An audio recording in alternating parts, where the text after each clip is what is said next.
Månen og solen. Der var engang en søskendepar. De elskede at lege sammen. Så blev de så voksne, og så skete der noget, at månen forelskede sig i sin søster, solen. Han ville ind og flytte til hende om natten, men hun vidste ikke, hvem den elskede var.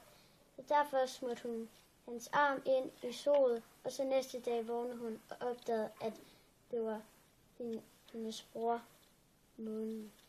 Hun ville flygte med det samme. Hun tændte ild til huset. Månens søster flyver. Det hørte månen. Så tændte han ild i en tørv og satte efter sin søster, men ilden gik ud midt ude i rummet. Søsteren var der højt oppe på himlen, langt væk fra ham. På den måde blev solen og månen til. Solen varmer, fordi hendes fakkel er tændt. Månen er kold, fordi at hans fakkel er gået ud. Og månen har ikke glemt kærligheden til sin søster.